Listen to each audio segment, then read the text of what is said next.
Lando Norris has unsurprisingly signed a new contract that will keep him at McLaren for the foreseeable future, putting to bed any speculation about him potentially being stolen away by their rivals.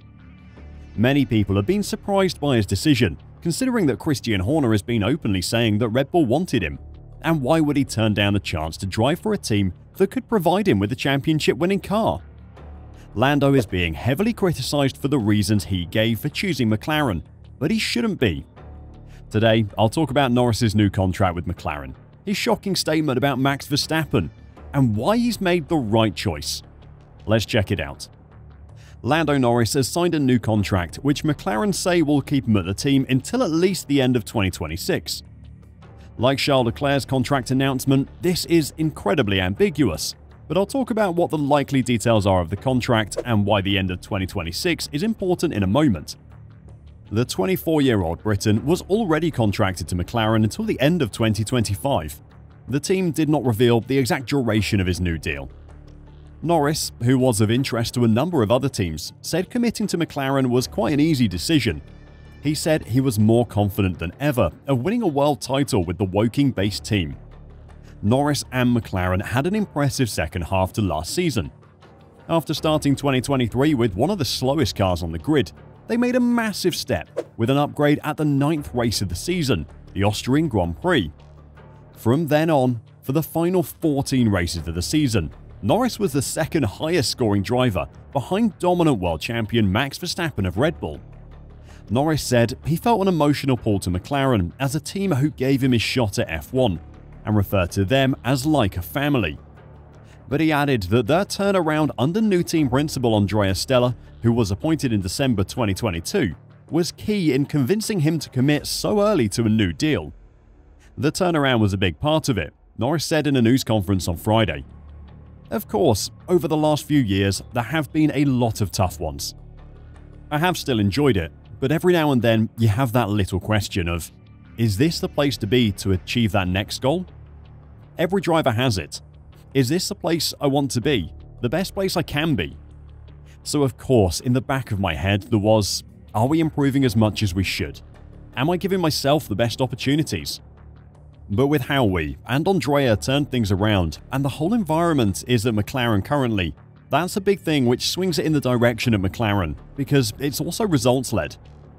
Norris said that without McLaren's progress through 2023, he would have been likely to wait until 25 before deciding on his future. There are not many other things you can be guaranteed or assured of with any other teams, he said. It comes back to where will I be happiest, and where will I be the most confident I can achieve the World Championship. But now, I'm more confident than ever in saying it's going to be McLaren. McLaren are building a team around Lando at the moment, and they're receiving plaudits for it. He is, after all, a great driver. Of the current crop of potential world champions, I'm talking about Russell, Leclerc and Norris, the McLaren driver appears to be the most polished, and the general consensus around the sport is that he is the likeliest to make it happen. McLaren have been regular World Championship contenders, but for the last 15 or so years have seen the team fall away with financial struggles. But now that appears to be resolved. They're back on the up. Norris's previous contract could have seen him leave McLaren at the end of 2025, just before the new technical regulations come into effect in 2026. He would have had a good look at what McLaren had planned for 26, and if he didn't like what he saw, then he could have made a move elsewhere. That move would definitely have seen him land at Red Bull, Mercedes or Ferrari, one of the established big three of the past 10 years. By saying until at least the end of 26, Lando gives themselves options. McLaren might nail the new regulations, and Mercedes might produce an excellent engine. If that does happen, and McLaren are competing for world championships straight out of the gate, then Lando can stay, and his contract will 100% have a clause in there that allows it to be extended with ease, probably for at least another 2 years. If McLaren aren't competitive in the new regulations, then Lando will want to move somewhere that he can fight for a title, and the contract will allow for that with a performance-based break clause dated for December 2026. With how things are going at McLaren though, Norris could be in with a chance at a World Championship before then. He's confident that the team will be in the mix for race victories in 2024, but the Briton feels he may have to wait a little longer for a championship challenge. "It's both the team's goal and also just a personal goal that I've always had," he said of his and McLaren's title ambitions. Am I convinced I'm capable of doing it? Yes. Am I convinced the team is capable of doing it? Yes. I don't think it's just last year and how we turned things around. I don't think that's the only thing I would say that's convinced me more. It's just everything that goes on day to day, the people that are here, the work ethic, the mentality, the approach to everything. With the financial regulations that are now in place, teams like McLaren, Aston Martin and Alpine aren't looking at the big three with defeat already in their minds. They aren't being outspent by hundreds of millions of dollars every season. The gap is closing, and every member of the team, from the interns in the factory to the pit wall and drivers, know it. The mentality at these midfield teams isn't one of opportunism, hoping for the big teams to fail.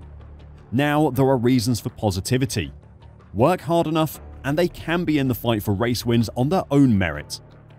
Norris is still being realistic about when that championship challenging season might come though. So yeah, being in the fight for a championship, I don't know. As much as I'd love to say over the next 2 years, 26 is an opportunity for everyone on the grid. So that's the big question mark. We'll see how we do this year, and you can ask me that question again. Lando had the option to go elsewhere though.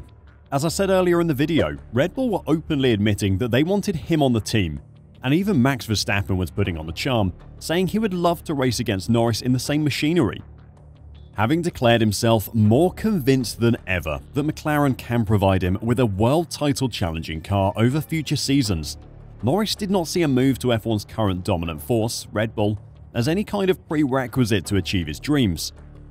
Indeed, while Norris says he would have no fear about being teammate to Verstappen, he nonetheless believes that it would be unwise for any driver to think they could find the same level of immediate comfort and competitive performance as the Dutchman if they took up the second seat at Red Bull.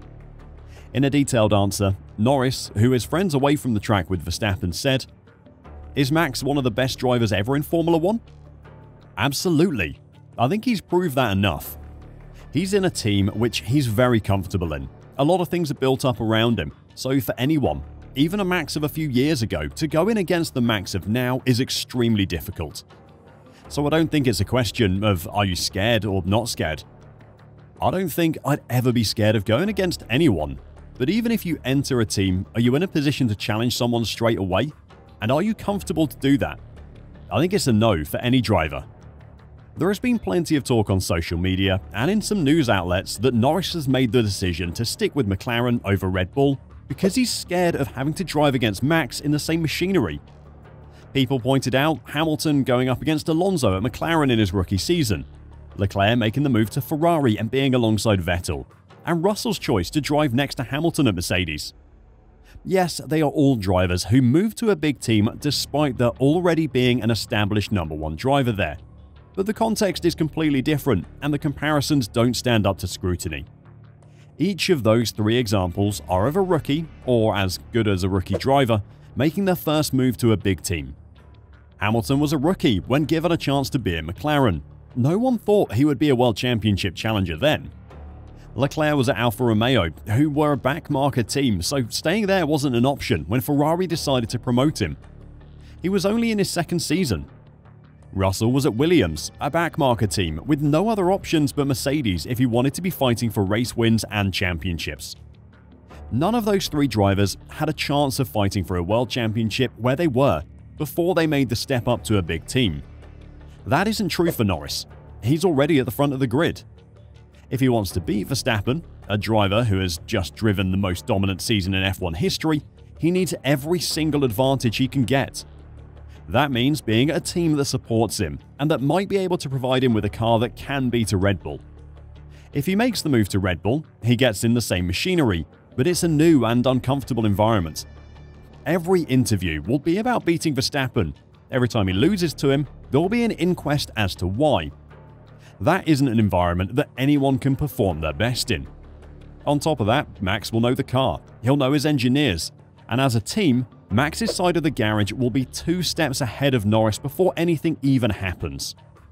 Going to Red Bull might be the easier choice if he wants the occasional race win, but a world championship? That isn't going to happen at Red Bull. The nuance of the situation is all the explanation anyone should need for why Lando chose McLaren. He isn't scared, he just knows he needs every advantage to win. What do you think of Lando Norris's decision to stay at McLaren? Are you in the group who think he's scared of Max? Or do you think he made the winning decision by staying? Let me know your thoughts in the comments down below, and until next time, drive safe and bye for now.